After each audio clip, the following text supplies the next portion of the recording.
Magandang araw at magandang buhay. Lalong-lalo na sa ating mga minamahal na mga senior citizens.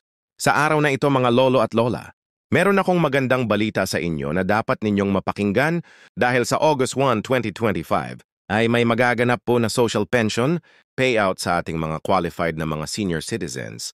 Kaya naman ang objectives ng video, kung ito ay malalaman mo ang mga lugar kung saan may magaganap na pension, payout sa social pension.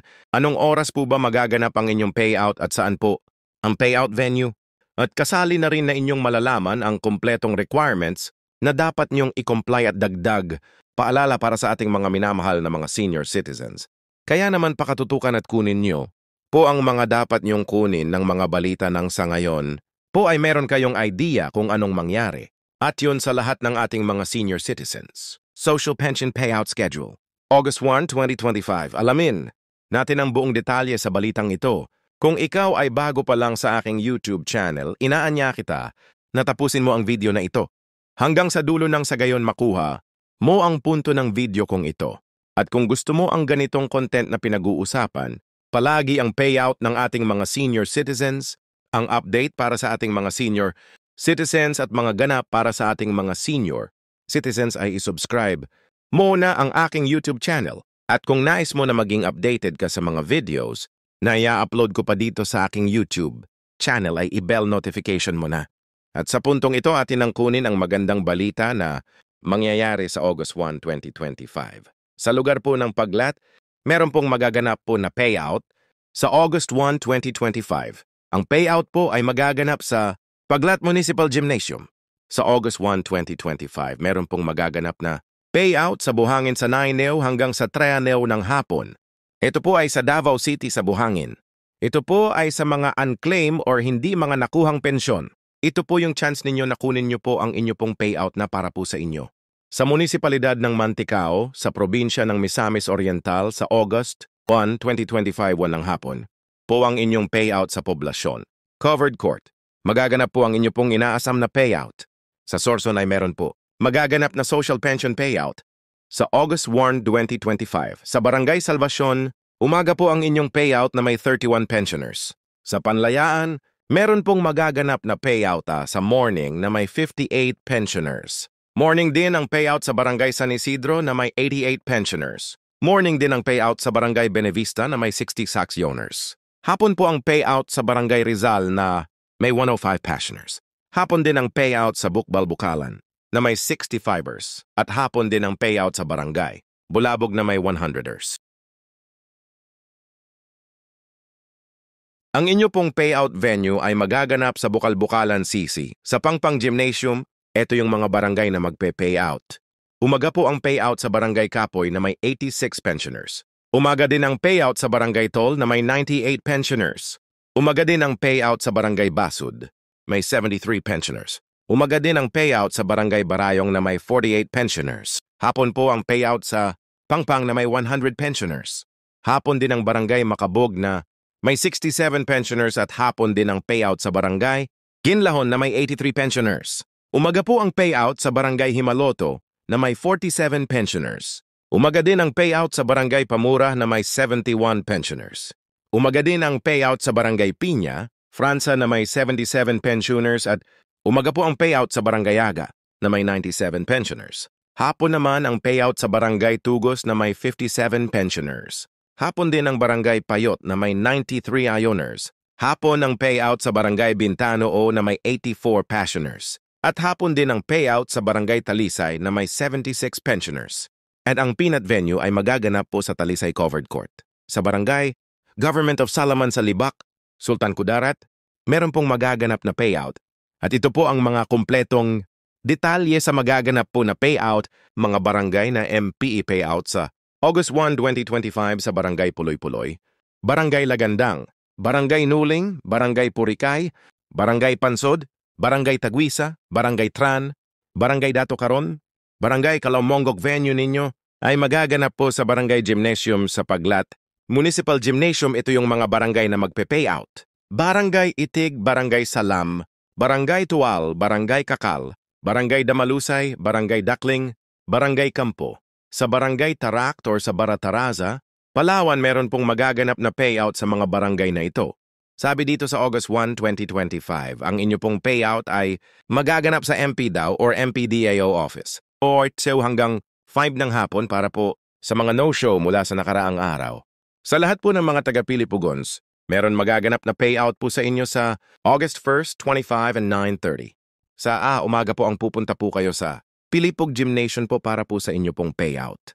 At yun po ang kompletong detalye ng balita natin ngayong araw patungkol po sa magaganap na payout sa Social Pension for Indigent Senior Citizens. August 1, 2025. At sa mga nagsasabing fake po ito, hindi po ito fake dahil po nire-research ko po ito before ako magsasalita. At ito po ay para po sa kaayusan ng lahat ng mga solid po na tagapanood ko. And gusto mong ma-verify, pwede nyo pong puntahan ang inyong pinakamalapit na barangay at tanungin ninyo kung kailan po ang inyo pong payout nang sa gayon ay meron kayong idea kung ano man yung dapat ninyong agawin.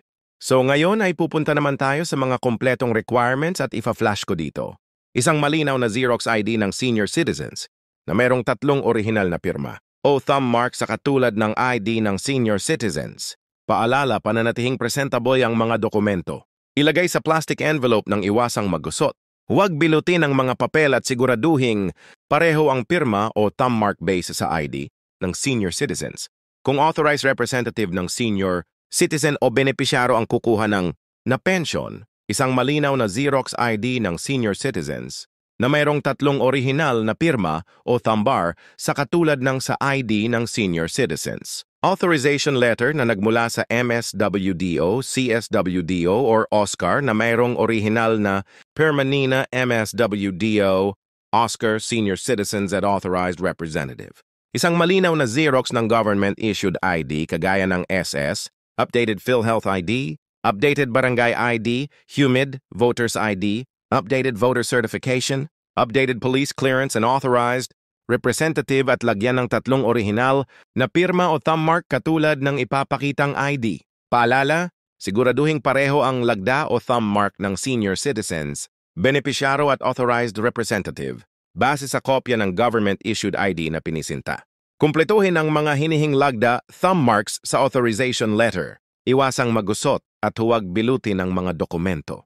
Kung namatay na ang benepisyaro, isang malinaw na Xerox ID ng pensioners, warranty letter na nagmula sa MSWDO, CSWDO o OSCAR na may pirma ni MSWDO, Xerox ng death certificate na benepisyaro na mayroong serial number. Isang malinaw na Xerox ng government-issued ID kagaya ng SS, updated PhilID, updated Barangay ID, HUMID Voters ID, updated voter certification, updated police clearance ng authorized representative at lagyan ng 3 orihinal na pirma o TH mark. Katulad ng ipapakitang ID, palala, kumpletuhin ang mga hinihing lagda o thumb mark sa warranty letter. Iwasang magusot at huwag bilutin ang mga dokumento. Kung wala ang death certificate, kailangan ng certification mula sa MSWDO, CSWDO na nakasaad ng pagpapatunay na ang benepisaryo ay patay na at kasalukuyang inasikaso ang death certificate. Ito yung mga pwedeng sundin na estratehiya. Ang pagbibigay ng pensyon sa mga benepisaryo ay per barangay o clustering per barangay upang maiwasan ang pagkakaroon ng maraming pagsasama-samang mga tao. Gawing sunod-sunod ang pila hanay ng mga benepisyaro. Base sa numero or payroll, number na ibinigay upang maiwasan ang pagkakaroon ng pakiusapan. Sangat at lalot, higit ay mas mapadali ang daloy ng pagbibigay ng pensyon sa mga benepisyaro. Pagdalalahin ng mga benepisyaro ng kanyang itim, ballpen upang maiwasan ang paghihiram. Magtalaga ng isang tao-staff na maaaring tumulong sa paymaster upang mapadali ang pagbibigay ng pensyon sa mga benepisyaro. Lagyan ng numero ang zero copy ng ID upang mas mapadali ang paghahanap sa payol. Mga paalala, maglaan ng malawak na space para sa pagdadausan ng payout at ng upuan para sa mga benepisyaro ng programa. Maglagay ng madaming kopya ng certification of same person sa bawat lamesa na uupuan ng mga paymaster at siguraduhing may lagda. Ito ng MSWDO at CSWDO. I-check ang mga lagda o perma sa mga dokumento kung orihinal o kompleto. Dagdag paalala dahil naghanap na po ang monkeypox dito sa ating lugar, sa ating bansa. Opo yung dapat nating gawin at bilang advice ko na rin sa inyo. Una, kinakailangan po magsuot tayo ng face mask at pangalawa, kinakailangan po mag-social distancing Pangatlo, kinakailangan po magdala tayo ng sariling alcohol. Natin nang sa gayon ay malatiling safety po dahil alam natin na ang mga senior citizens ay medyo kinakailangan ng pag-care at yun po yung mga suggestion ko at sa pag-payout naman kinakailangan ng mahinahon po. Sumunod lamang po sa alituntunin ng payout ng sa gayon ay wala po tayong problema, haberya o anuman pong pwedeng mangyari at pumunta naman po kayo sa araw mismo ng inyo pong payout.